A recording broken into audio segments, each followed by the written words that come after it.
What's going on, you guys? Welcome to the Racy Podcast. This is your host, Cristopher Zamora. Welcome to the show. So today, guys, I want to speak to you about Israel Adesanya.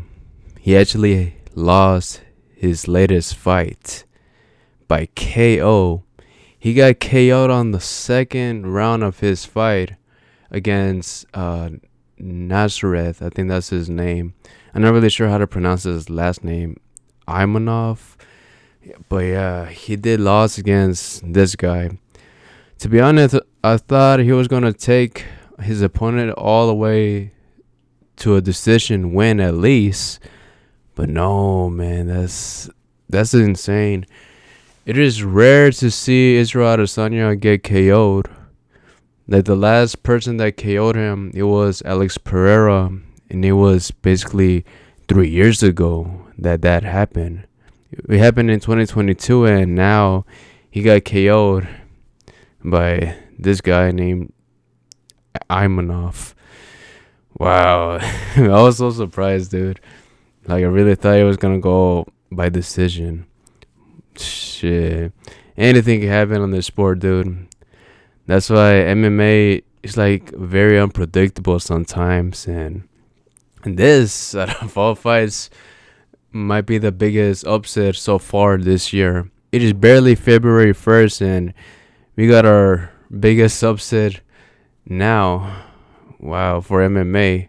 Saw the post interview of Israel Adesanya, the one that he was just out of the octagon.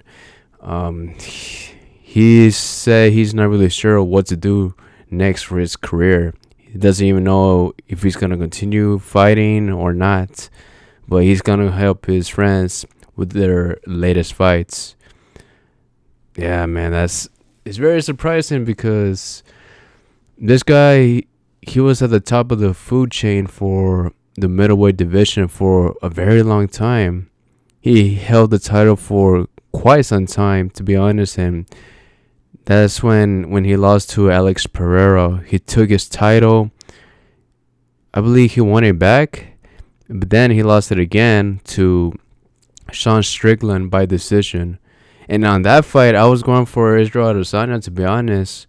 And he actually got better punches. Strickland got better punches on that fight than Israel Adesanya. And that's how he won it by decision. Israel Adesanya then lost to DDP, Dricus du Plessis. I think it was a submission win. Dricus du Plessis got a submission win around round 4 or so. For that one, to be honest, for that build-up for that fight, I just did not really like how Israel Adesanya was carrying himself on that fight. I just did not like that dude for the promos that they were putting out for that fight, and he just didn't seem like he was a good guy, to be honest, for that fight. And I was actually going for du Plessis. And that's why Dricus du Plessis actually got a victory against him. Again, by submission win on round 4. This is what happens, man. That's so crazy. Like, things can change very fast for anybody. And it just sucks that this maybe could be the end of Israel Adesanya, like the fall of Israel Adesanya, but I don't know, man. It is rare for him to actually get KO'd. Like I said, Israel Adesanya did get KO'd by Alex Pereira 3 years ago, and it just recently happened again. It doesn't happen. It doesn't really happen a lot of times, and yeah, this might be the end of his career. Yeah, for Israel Adesanya, I think, like he did mention in his post interview, that he's gonna take a break. He's gonna chill, he said, and he's just gonna help his friends.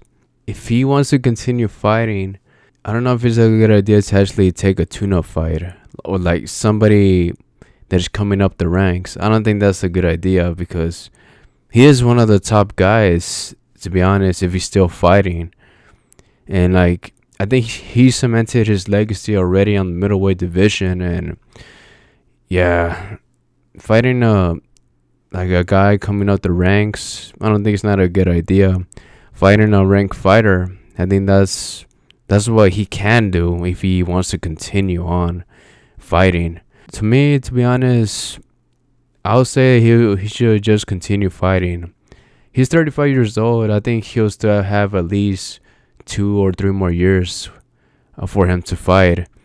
But I don't think he's not going to retire just yet. I doubt it. Maybe he'll have a couple of more fights. And maybe, hopefully, he'll get a win against whoever he goes up against. But if he goes up against Khamzat Chimaev, out of all people, dude, I don't know.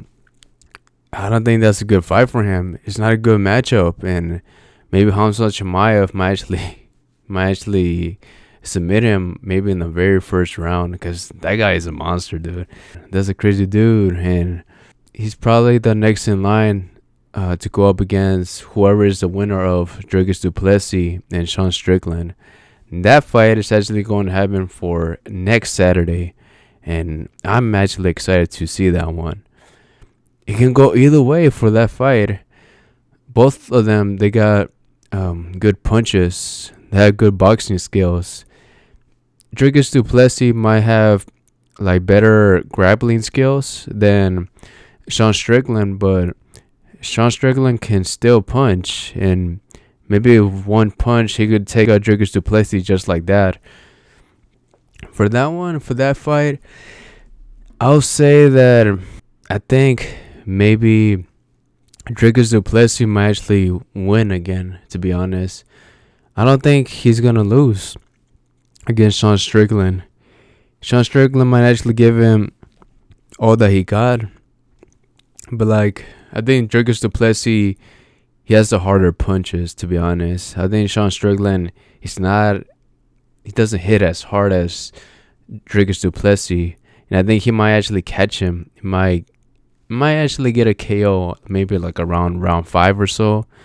But mostly, I think that this fight he might actually go again to a decision win for Dricus du Plessis.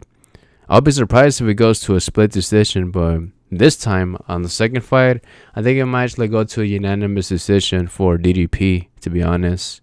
And yeah, did you guys see the fight between Michael Venom Page and Sharad Magomedov?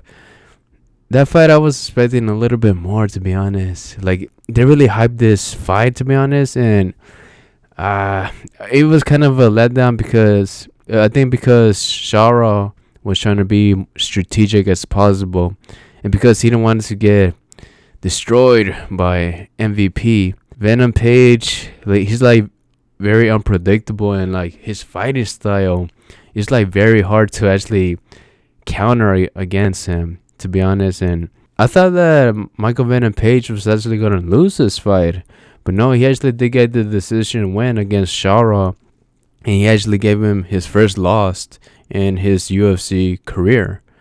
So yeah, Michael Venom Page, he won that fight, and Shara did lose. And you got to give it to Shara, man. That guy is only fighting with one good eye. I was so surprised of actually like getting to know his story.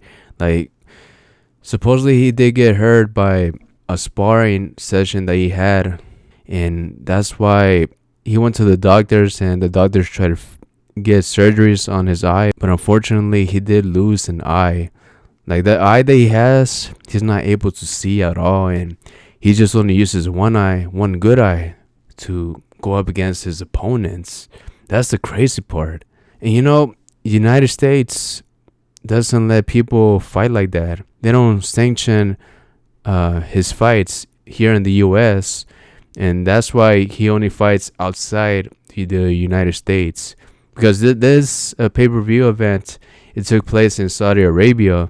Yeah, this is insane, man. That's pretty, like, it's motivational in a way, but it's kind of scary too, because it's kind of dangerous fighting just with one good eye. But he managed to get 15 victories against opponents, against MMA opponents that try to kill him in the octagon, and he was able to manage himself.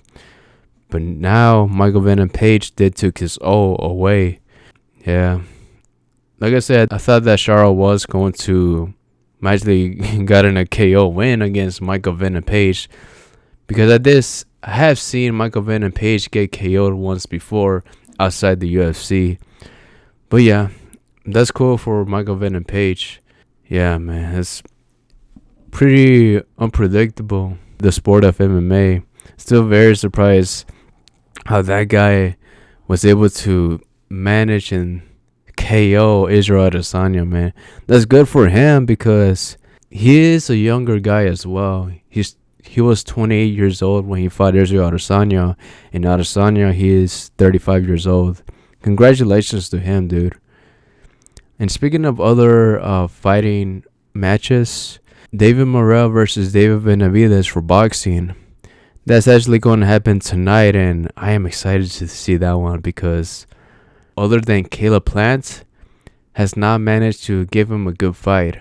I think like Caleb Plant was probably the only one that had given him a great fight until the last rounds.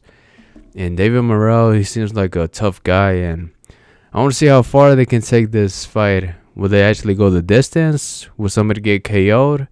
But to be honest, I feel like David Benavidez might actually get a KO win against David Morell. It's the battle of the Davids. He might actually get a KO win around round 9 or 10. But we will see, man. Maybe he might be able to take his punches, and David Benavidez might actually get a victory, an early victory against David Morell. I'm excited, man. I'm excited to see who wins that fight. Not only that fight is happening tonight, but also Isaac Cruz, he is fighting his own opponent as well. I think his name is Fierro. Let me see. Fierro. Yeah, that's his name. Angel Fierro. I saw that guy's record, his boxing record, and he has KO'd opponents early. So this fight is going to be interesting because both opponents, they KO their opponents very early.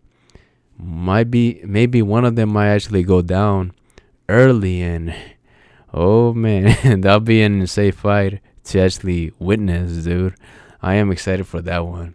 Isaac Cruz versus Angel Fierro. I feel like that one is gonna be a banger, to be honest. Oof, man, it's gonna be a good matches tonight. And the last thing I want to speak to you about is about the Royal Rumble 2025. I know this is the WWE and it's like scripted, but like this is my favorite main event of the WWE, to be honest. And like the Royal Rumble, you never really know who comes out in the 30 man or the 30 women Royal Rumble matches. That's the surprising thing about this event. Like I said on the last podcast, there's 3 people that I believe might actually come back, and it's going to be very surprising. I think one of them is definitely going to be Brock Lesnar. We haven't really heard of Brock Lesnar for a very long time. You know, it'd be so badass to actually see him once again on the Royal Rumble, man. The second one, this guy has been out for quite some time. I think maybe he was just resting, or he might have gotten injured. But Randy Orton, I do believe that he might actually come back. He might be like one of the last few people that have entered on the Royal Rumble. And the number 30 pick that I believe is going to be the main number 30, guess who it is? The Rock. I think The Rock is going to make an appearance on the Royal Rumble. I think he's going to be number 30th, and everybody's going to scream. Everybody's going to be so surprised that The Rock entered the Royal Rumble. I don't think he has entered a Royal Rumble since the longest, and this is going to be cool. It's going to be cool to actually see what will happen. Who's actually going to win this men's Royal Rumble? Like I mentioned to you, for the women's Royal Rumble, I believe that maybe Io Sky might actually win that match, or hopefully Liv Morgan. But for the men's Royal Rumble, Here's who I want to win the Royal Rumble. It's between CM Punk or Drew McIntyre. One of those two will be awesome. But for the men's Royal Rumble, maybe they might actually give it to Roman Reigns. But it would suck. It would suck if The Rock actually does win the Royal Rumble. I don't think that's a good thing. I don't think that would be good if The Rock actually wins. It would be cool if they actually do, hence if he's going to betray Roman Reigns or something like that. And maybe they will set up that match for WrestleMania 41. But I don't know, man. That would really suck if they actually do give it to The Rock. But nah, I highly doubt it. Maybe it's to CM Punk or John Cena or Drew McIntyre, like I said. I'm excited, man. I'm excited to see it. Cannot wait.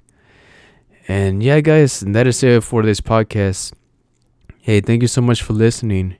If you guys didn't make it this far, be sure to follow this podcast on whichever platform you are listening to it. If you are listening to it on Pandora, Spotify, YouTube, be sure to follow it.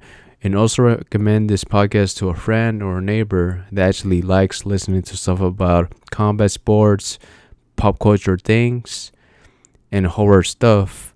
Maybe they will enjoy this podcast as much as you do. And yeah, guys, that is it. Take care and live to the fullest. Bye.